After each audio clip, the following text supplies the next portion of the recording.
Bonjour à vous, bonsoir de partout, Bolanda Biso, Congo Elengi, donc te pesa Sabino ba news, quand Boebi bana poto, toza l'attitude ya matanga parce que toza la matanga, on a perdu une très grande star gospel de notre pays.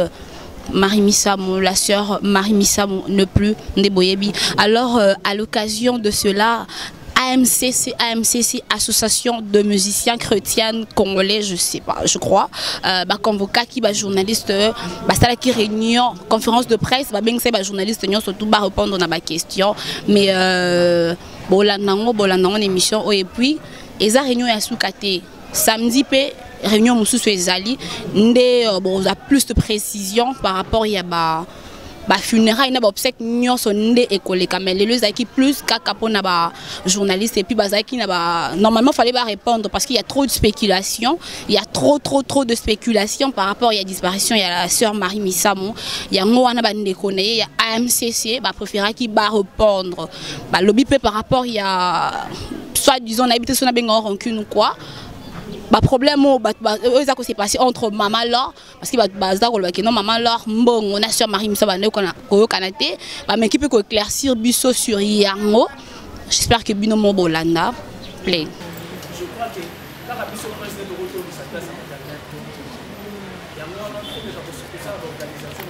on a la Kinchester dans va pointer qui confie va pointer papa Wemba ba grand star mais ba yakati pour l'homme sécurité n'est arrivé na matanga.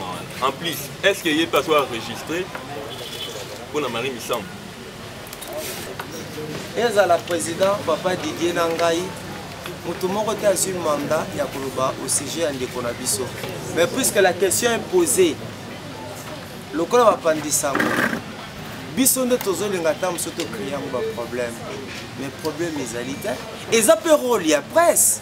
Ils ont fait travailler na biso to sengi to sala émission na biso et ils en ont net. Mais hélas, qu'est-ce que nous n'écrivons pas? C'est ça sur le problème. Biso to zala mingi kat na biso pe to pelisi moto wana. Na biloba loba, na bi comment na biso. Ndeko Marie Missamou Asaki a précédé biso. Pour gagner les ceux qui l'ont par exemple na matanga na bo max yoyo, vous allez gagner quoi? Ngala kanisi que ndeko na biso na Marie Missamou ba ina problème te nga sa ki na ndeko émission. Mais non, elle a été claire. Batu musu baza ba sala malamu alingi na ba to yeba te ha. Je charge à Makambo. Mais Azali artiste. On a ongana yeba est-ce que tant Azaki en vie à sa filière qui n'a MCC on a un. Deuxième question moko na mona bozo répondre en bien. Parce que jour matin au Kobima et aux alaka encore moko batu belé.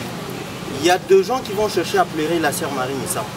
Par exemple, Kofi Olomide, ce qui a eu. Est-ce que et Koko m'a suscité que non, ils ont à la bangote.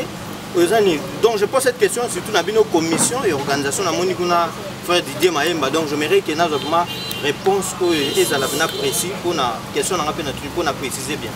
Merci. L'histoire association des musiciens chrétiens du Congo, nous considérons tout artiste à la dérite. Mais quand il y a l'Iwa, on a fait invitation. Nous venons parce que c'est notre sœur Toye Bozomakamnaï. Vous voyez? Mais la sœur Marie Missamou, Azala, membre de l'association des musiciens chrétiens du Congo, depuis tant Bayemba Boulantou, le 9 Charles Munda. L'association des musiciens chrétiens du Congo est bannie d'Afrique partie sur le Mousseau pour votre information. Le fondateur, Azarson Abomoïté, c'est le feu Charles Munda. Mokolo Bayemba Boulantou, nous aimons.